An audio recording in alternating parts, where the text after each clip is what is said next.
la tige et on met la pierre utilisée pour faire du sens de l'huile. On coupe la tige selon la taille désirée, comme ça, et grande comme ça. Et comme ça, par exemple, un petit morceau comme ça.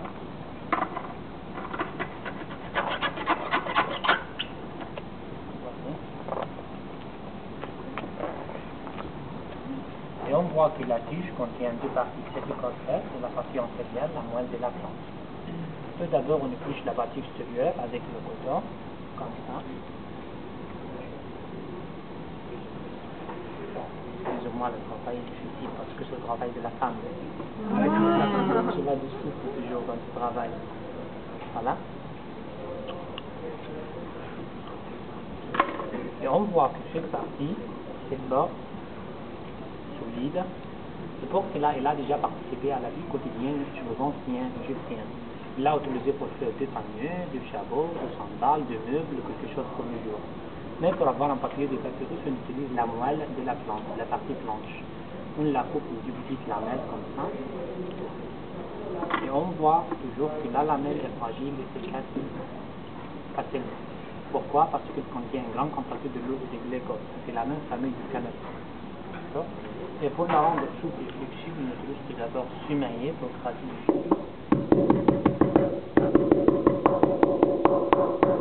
Et puis on met le rouleau à pâtisserie pour le faire dessus de l'eau, comme ça. Regardez bien. Comme c'est du jus. Après ça, on voit que la lamelle devient comme ça, très fine, souple, et la rouler sans.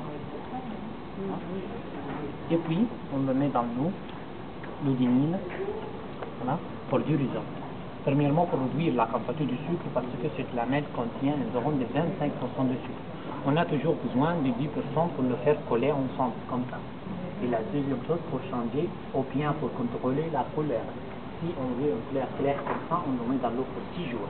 Puis 12 pour avoir un papier marron chocolat comme ça, foncé. Vous voyez, la lamelle commence à changer comme ça, petit à petit, jusqu'à devenir totalement marron avec d'autres choses. Vous voyez la différence, beaucoup de tons, beaucoup différents. Après ça, on le fait sortir de l'eau, on le garantit sur cette couche de moquette, d'une manière horizontale et verticale.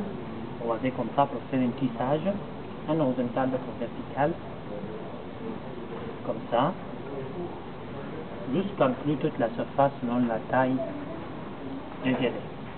Autrefois, c'était pas la moquette, c'était la laine, le coup des animaux, le coton, car il n'y avait pas de moquette comme ça, quelque chose de la nature.